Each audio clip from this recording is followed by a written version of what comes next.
Today our drawing topic is how to make a watercolor black and white realistic figure geisha drawing with India ink, pencil, and watercolor paper. I would like to introduce the materials and mediums to make this kind of drawing. This is my favorite India ink, but they are all pretty similar. This is what I picked up first, and I like that you only need to use a small amount of India ink each time you are working on the drawing.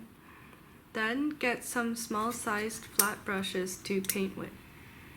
You will also need these small mixing bowls where you can squeeze a bit of India ink into. You will also need water to dilute the ink. As you can see, you can put a small amount of ink into one mixing bowl and water into the other mixing bowl.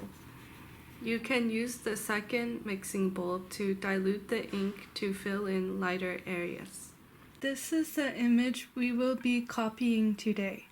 I found it on a Japanese news website. It is the image of a Japanese woman preparing a geisha for a show or event.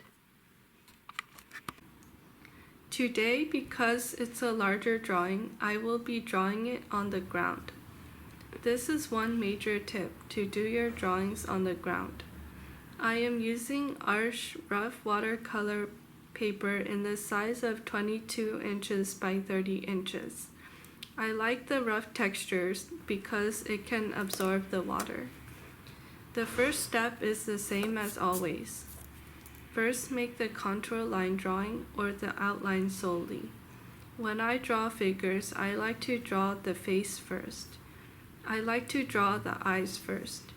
Similar to still life drawing, I like to pay attention to negative spaces in the drawing too. If you need a guide, you can draw an oval for the face and an outline for the body, but I like to pay close attention to proportions as I draw freehand. I like to continue looking back and forth and pay attention to small details. After you draw the outline of the face, draw the body and the clothes. This is more footage of me doing my contour line drawing. As you can see, I put my reference image close to me to make my drawing as accurate as possible.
Here I am speeding up my video to show the rest of my drawing process. Once again, I work on different parts of the drawing at the same time.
After you finish these outlines, it is time to use the ink to shade in the figure drawing.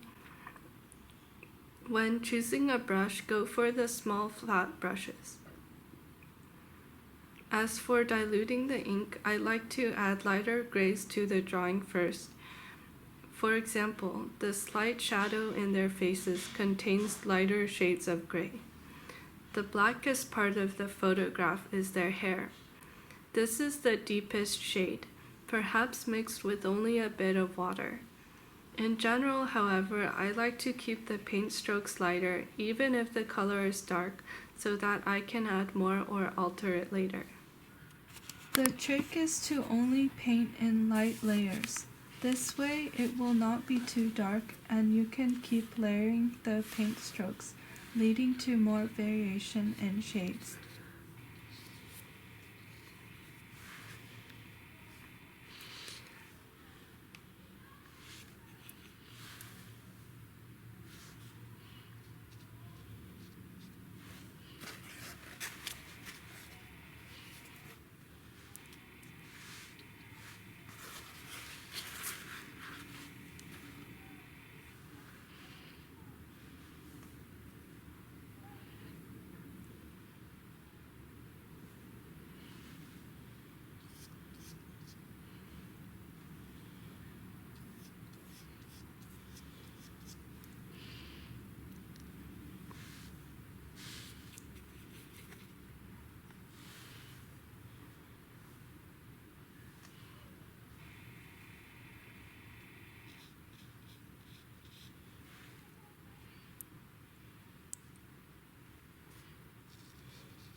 Another insight is that if your paint stroke is too dark, quickly take a napkin or paper towel and dab it into the clean water, and then dab it onto the area that is too dark.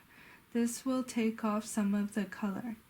Another insight is, in order to have some clean water so that you can remove the darker strokes, keep a cup of clean water and napkins at your side. Another insight is, in your mixing bowl that contains the water, mix some ink into the water, and this way your water is able to produce a light shade of gray, and you don't have to mix it yourself. It will be the same shade of gray you can apply. This is my final product. It's not finished, but it's almost there. I've finished the contour lines and I am completing the process of using India ink to add shades to the drawing. The balance between the light pencil lines and the delicate washes of watercolor make a delicate final product. The outline that the pencil makes is just dark enough to be outlines and suggest form.